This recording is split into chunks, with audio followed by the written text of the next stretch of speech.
Hello बच्चों, चलिए class 12th mathematics का चैप्टर 6 स्टार्ट करते हैं। Application of derivative. उसमें फर्स्ट टॉपिक है rate of change of quantities. First topic है इसमें rate of change of quantities.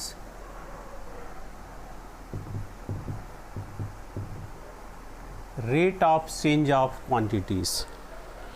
अब क्वेश्चन ये है कि rate of change of quantities कैसे फाइंड करते हैं। मान लीजिए आप लेट करिए कि let y equal to f x be a given function.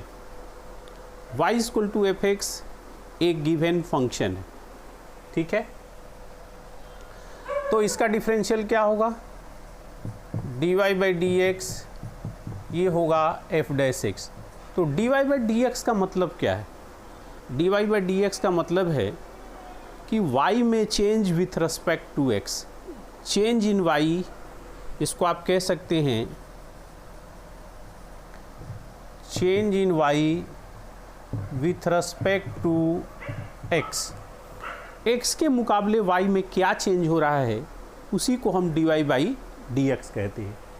लेकिन अगर फंक्शन इस तरह का है, मान लीजिए x is equal to f t है, पैरामीट्रिक फंक्शन है ये, और y is equal to g t है, तब इसका dy बाई डी एक्स क्या होता है बताया हमने। तो इसका dy बाई डी एक्स होता है dy upon D T D x अपान डी टी। ये तो चेन रूल ही है हमारा, जो हमने चेन रूल बताया था, ये वही चेन रूल है कि dy by d x equal to होता है dy by d t into d t upon d x. इसी को रेसिप्रोकल करके डिवाइड कर देते हैं तो dy बाई डी एक्स बन जाता है। तो dy बाई डी एक्स का क्या सेंस है, change in y with respect to x। इसका सेंस यही है। अब फार्मूला तो एक ही है। अब चलिए इस पर क्वेश्चन सॉल्व करते हैं कुछ एनसीईआरटी के। जैसे देखिए एनसीईआरटी का एक क्वेश्चन लेते हैं।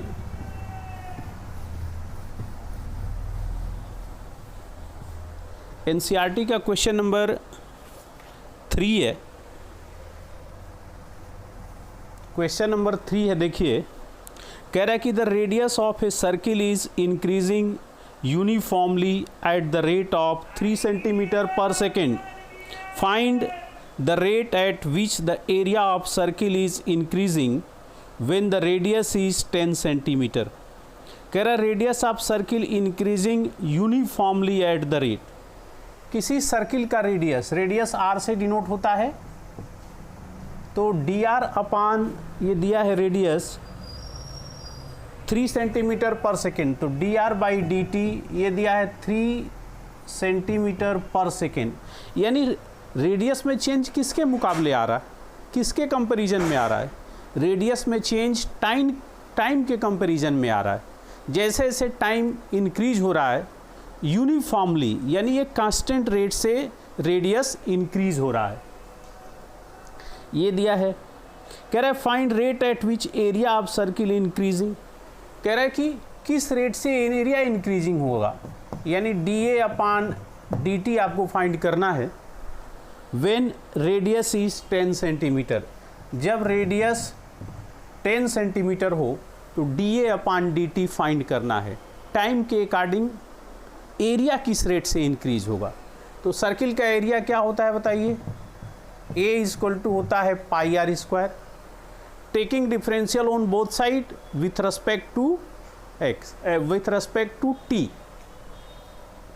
तो क्या हो जाएगा, D A upon D T equal to pi constant है, बाहर हो जाएगा, आर को टी ले लिए, चेन रूल लगेगा यहाँ पे, क्योंकि आर तो टी वेरिएबल है नहीं। जिस वेरिएबल का फंक्शन होता है डिफरेंशियल भी उसी के विथ रिस्पेक्ट टू में होता है। तो पहले आर को टी ले लेंगे तो ये टी स्क्वायर हो जाएगा। तो टी स्क्वायर का डिफरेंशियल क्या होगा, 2t, यानी हम कह सकते हैं कि 2r into d r upon D t. जिसको t कह रहे हैं उसका differential with respect to t, r को t कह रहे हैं तो dr बाई डी टी। तो ये क्या हो गया, d A upon D t is equal to हो गया 2 pi r d r upon D t. इसको एक बार फिर समझ लीजिए, आर को हमने टी लिया तो टी स्क्वायर का 2t, टी की वैल्यू रख लिया, और फिर D T by d x होता है चेन रूल के अकॉर्डिंग। तो यहाँ तो विथ रेस्पेक्ट टू टी हो रहा है और टी की वैल्यू आर है, तो D R by d T. अब यहाँ वैल्यू पुट कर दीजिए, तो हो गया 2 पाई आर क्वेश्चन में दिया है 10 और D R by d T भी क्वेश्चन में दिया है 3 सेंटीमीटर पर सेकेंड। एक चीज़ याद रखिए, रेट चेंज में अगर वैल्यू इंक्रीज हो रही है तब तो हम रेट को पॉजिटिव लेते हैं, लेकिन जहाँ डिक्रीज हो रहा हो उसमें हम उस वैल्यू को निगेटिव लेते हैं। D R by d T अगर इंक्रीज हो रहा होगा तो उसको हम पॉजिटिव लेंगे, और रेट जब निगेटिव है, यानी इसको इस तरह से भी आप समझिए कि जब रेट निगेटिव दिया है, डिक्रीज हो रहा है, तो हम रेट निगेटिव लेंगे। यानी पॉजिटिव और निगेटिव साइन रेट का ये शो कर रहा है कि रेट इंक्रीज हो रहा है कि डिक्रीज हो रहा है। पॉजिटिव रेट इंक्रीजिंग शो करता है और निगेटिव रेट डिक्रीजिंग शो करता है। तो ये कितना हो जाएगा, देखिए ये हो जाएगा 10 3 जा 30 2 जा 60 पाई। यूनिट क्या होगी, देखिए रेडियस की यूनिट तो सेंटीमीटर है और टी सेकंड में है, तो इस एरिया की यूनिट क्या हो जाएगी, एरिया की यूनिट होगी सेंटीमीटर स्क्वायर, और पर टाइम की यूनिट क्या होगी, सेकंड, एरिया अपान टाइम। ये एक ऐसा टॉपिक है जिसमें आपको यूनिट लिखने पर भी मार्क्स मिलते हैं। यूनिट के भी मार्क्स 0.5 मार्क्स, इसमें 1/2 मार्क्स यूनिट के भी होते हैं। यही टॉपिक एक ऐसा है जिसमें यूनिट के भी मार्क्स हैं, तो इसको आप लोग नोट कर लीजिए।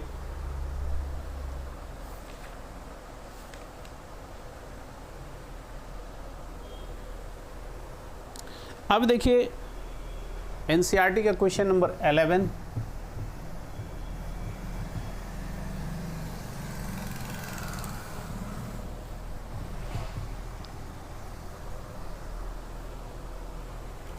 क्वेश्चन नंबर 11 देखिए एनसीईआरटी का 11 है कि a particle move along a curve 6y equal to x cube plus 2।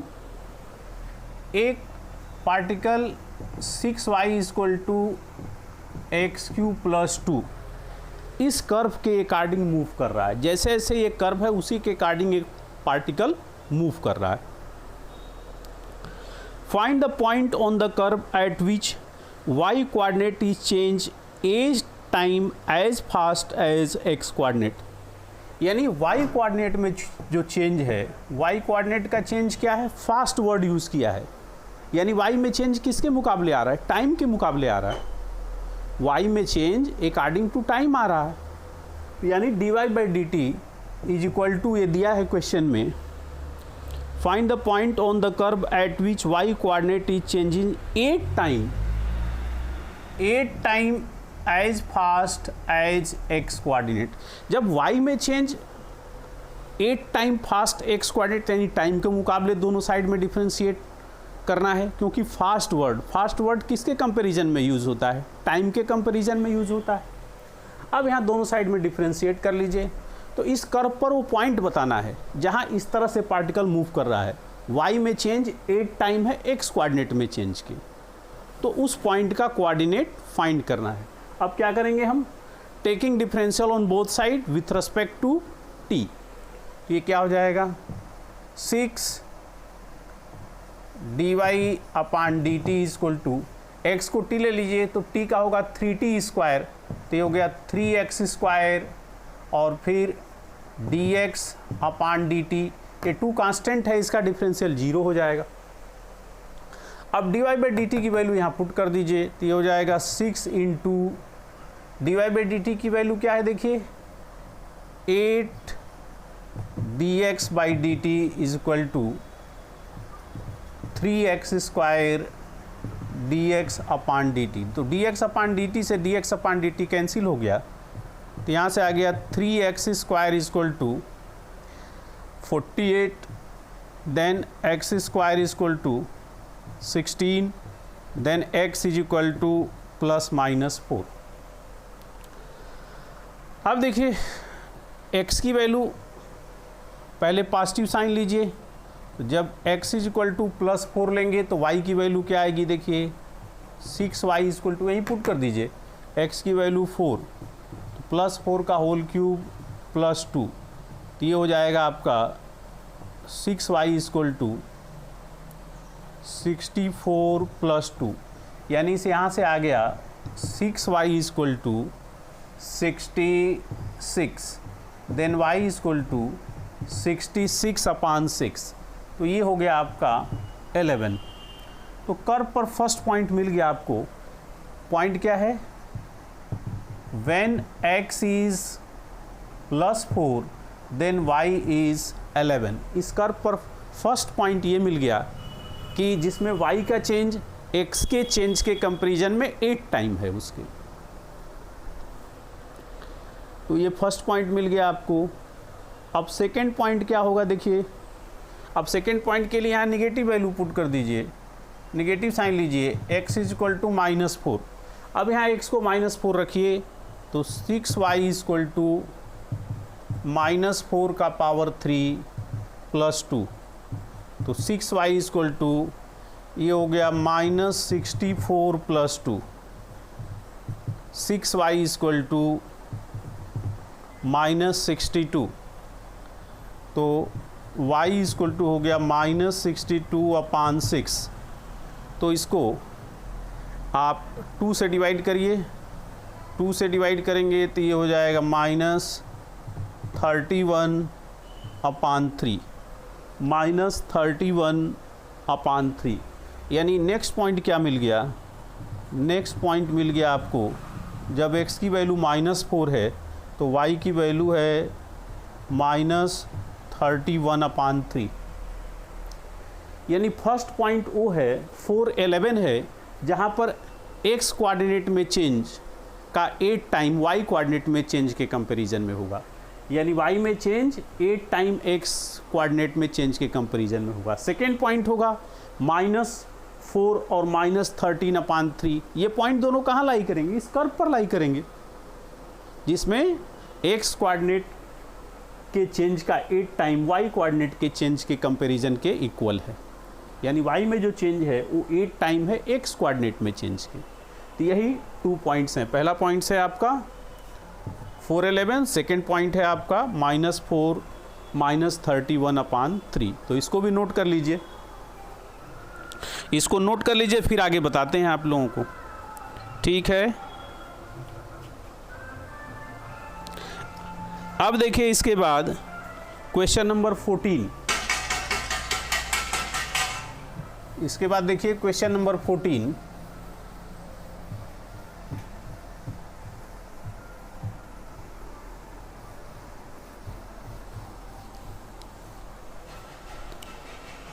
Question number 14 है,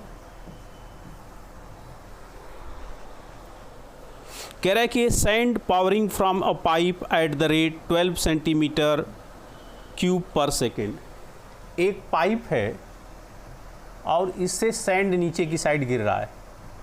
जो सैंड गिर रहा है उसका शेप क्या है, इस टाइप का शेप है। आगे पढ़ रहे हैं, देखिए कह रहा है कि sand is pouring from a pipe at the rate 12 centimetre cube per second.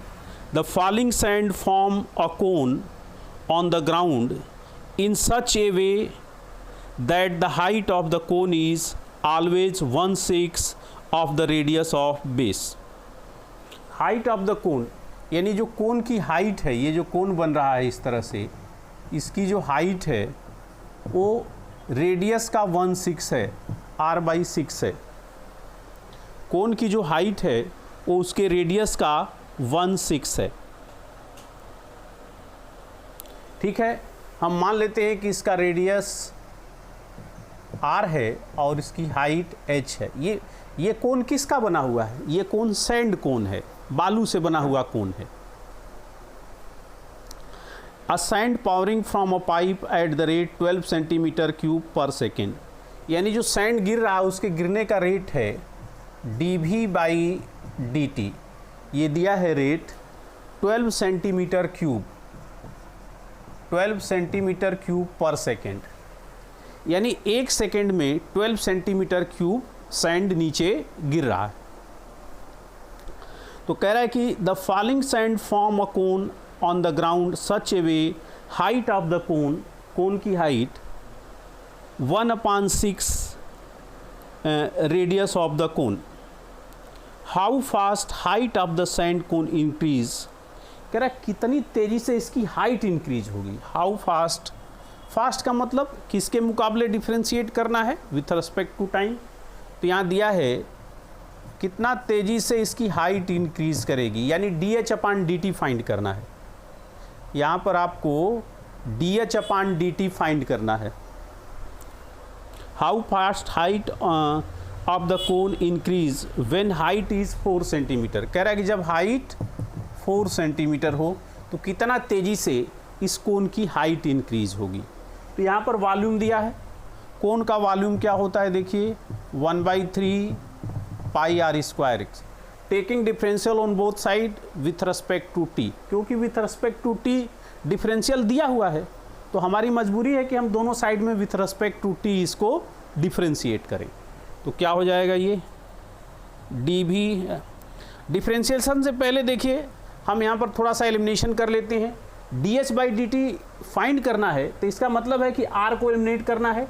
r की वैल्यू देखिए क्या होगी, यहाँ से r इक्वल टू होगा 6h, यानी r और h 2 वेरिएबल हैं। r और h दोनों वेरिएबल हमने अपनी तरफ से लिया है और हमको फाइंड करना है dh/dt। तो इसका मतलब उनमें से किसी एक वेरिएबल को एलिमिनेट करना होगा। तो एलिमिनेट कैसे कर सकते हैं, इसको क्रॉस मल्टीप्लाई कर दिया तो r इक्वल टू हो गया 6h, यहाँ पुट कर दिया तो v इक्वल टू हो गया 1/3 पाई, r की वैल्यू है 6h इंटू x। तो v इक्वल टू हो गया, इसका होल स्क्वायर हो जाएगा तो ये हो जाएगा 1/3 pi into 36h square into h। तो v इक्वल टू हो गया, ये कितना हो जाएगा, ये तो 12 हो जाएगा तो ये हो गया 12 पाई h³। v इक्वल टू हो जाएगा 12 पाई h³। अब विथ रिस्पेक्ट टू t इसको डिफ्रेंशिएट करिए तो क्या हो जाएगा dv/dt हो जाएगा। h को t ले लीजिए तो हो गया 12 पाई, tq का क्या होगा 3t square, 3h square into dh/dt। तो ये हो गया dv/dt इक्वल टू, ये 12 थी जा कितना हो गया 36 पाई h स्क्वायर dh/dt के। अब इसकी वैल्यू पुट कर दीजिए यहाँ पे, dv/dh की वैल्यू है 12 और ये हो गया 36 पाई, h की वैल्यू पुट कर दीजिए, h की वैल्यू 4 सेंटीमीटर है तो ये हो जाएगा 4 का स्क्वायर इंटू dh/dt के। तो 12 इक्वल टू हो गया 36 पाई इंटू 16 इंटू dh/dt के।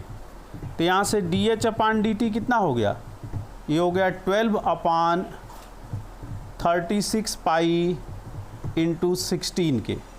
12 1 जा 12, 12 3 जा 16, तो ये हो गया आपका 1/3 इंटू 16, ये 3 है तो ये हो गया 48 पाई। ये dh/dt है, h की यूनिट सेंटीमीटर है और t टाइम है, टाइम की यूनिट क्या होगी सेकंड होगी। तो dh/dt की यूनिट क्या हो जाएगी सेंटीमीटर पर सेकेंड। तो यही आंसर हो जाएगा इसका कि dh/dt इक्वल टू हो जाएगा 48 पाई सेंटीमीटर पर सेकेंड। तो इस तरह से हमने आपको रेट चेंज ऑफ क्वांटिटी का कुछ क्वेश्चन हमने सॉल्व किया और उसके बारे में हमने बताया। हमको उम्मीद है कि आप इस टॉपिक को समझ गए होंगे और इस टॉपिक के बाकी क्वेश्चन को आप सॉल्व कर लेंगे। Okay, thank you.